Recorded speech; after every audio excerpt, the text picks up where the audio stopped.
आज मी घरी मस्त चविष्ट रसरशीत अशी वांगी बटाट्याची भाजी करायचं ठरवलं. मी म्हटलं नेहमीपेक्षा ह्यामध्ये एक छोटासा मी बदल केला, पण चवीमध्ये एवढा फरक पडेल हे मला त्यामुळे वाटलं नव्हतं. अतिशय चविष्ट अशी झाली होती. तर आपल्या रोजच्या आयुष्यामध्ये सुद्धा असंच होत असतं. रोज रोज एकाच पद्धतीचं काम करून आपल्याला सुद्धा थोडंसं बोर व्हायला लागतं, बरोबर ना? तर कॉलेजमध्ये असताना माझी एक मैत्रीण होती आणि मी सहजच तिला म्हटलं की मला ना आज खूप बोर होतं आहे. मी असं तिला सांगितलं की ती नेहमी मला वेगवेगळे सल्ले द्यायची आणि मला म्हणायची, आज तुला बोर झालं आहे ना, मग तू एक काम कर, आज 50 पावलं ना रोज सरळ चालतेस, आज 50 पावलं उलटी चाल. कधी कधी मला ती सजेस्ट करायची की रोज तू छोट्या आवाजामध्ये म्युझिक ऐकतेस ना, आज एकदम लाऊड आवाजामध्ये मस्त म्युझिक ऐक. असे वेगवेगळे सल्ले त्यावेळी ती मला द्यायची आणि मला हसायला यायचं. पण आज जर विचार केला ना, तर असं वाटतं की रोजच्या आयुष्यामध्ये जर आपण थोडासा काही बदल केला ना, तर आपल्याला स्वतःला सुद्धा एक वेगळं वाटतं आणि आपल्या मेंदूला आणि त्याचबरोबर मनाला सुद्धा एक शांतता मिळते.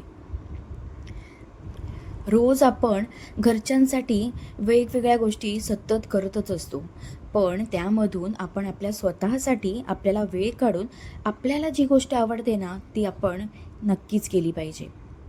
तर तर आज मी अगदी सहज असा विचार केला आणि म्हटलं हा थोडासा बदल भाजीमध्ये करून बघूया.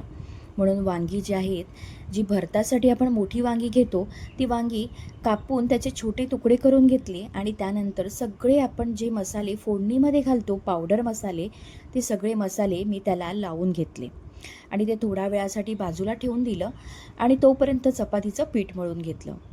आणि त्यानंतर म्हटलं आता भाजी फोडणीला घालूया. म्हणून फोडणीमध्ये नेहमीप्रमाणे राई, जिरं, हिंग, कांदा, टोमॅटो आणि आलं लसूण पेस्ट घालून हे परतवून घेतलं आणि त्यानंतर आपण मॅरिनेट करून घेतलेले हे जे वांगी आहेत ती ह्यामध्ये घातली. पण ह्या छोट्याशा बदलामुळे भाजीच्या चवीमध्ये खूप बदल पडला होता. म्हणजे रोजच्या भाजीच्या चवीपेक्षा ही वेगळ्या चवीची भाजी लागत होती. तर असंच जर आपण सुद्धा आपल्या ह्या आयुष्यामध्ये जर आपल्या काही गोष्टी आपल्या आवडीच्या आहेत, पण आता त्या आपण सध्या करत नाही आहोत. जसं की जर तुमच्या घरात शिलाई मशीन असेल एखाद्या कोपऱ्यात पडून राहिलेली, तर ती नक्कीच बाहेर काढा आणि तुमची जर आवड असेल शिलाईची, तर नक्कीच शिलाईला सुरुवात करा. तुम्हाला जर विणकाम आवडत असेल, तुम्हाला जर पेंटिंग आवडत असेल, तर नक्कीच एक दिवस हातात ब्रश घेऊन एखादं छानसं चित्र पूर्ण करायचा प्रयत्न करा.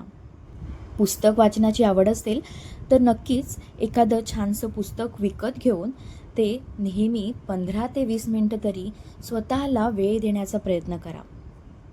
तर थोडक्यात काय, स्वतःला जे आवडतं आहे ना, त्यासाठी एक जवळजवळ दिवसातला काही वेळ देण्याचा नक्कीच प्रयत्न करा.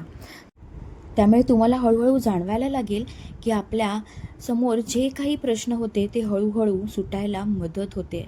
आपलं मन जे आहे ते शांत होतं आहे आणि आपली रोजची जी होणारी चिडचिड कमी व्हायला लागते आणि आपलं काम जे आहे ते अतिशय उत्तम पद्धतीने व्हायला सुरुवात होते. तर हा छोटासा बदल जो आहे आपल्या आयुष्यातला, तो नक्कीच करून बघा आणि ही जी भाजी आहे ही सुद्धा करून बघा. आणि ह्या भाजीतला जो केलेला छोटासा फरक आहे ना, यामुळे ह्या भाजीची चव बदलली आहे का, हे मला कमेंट्स करून सांगायला विसरू नका.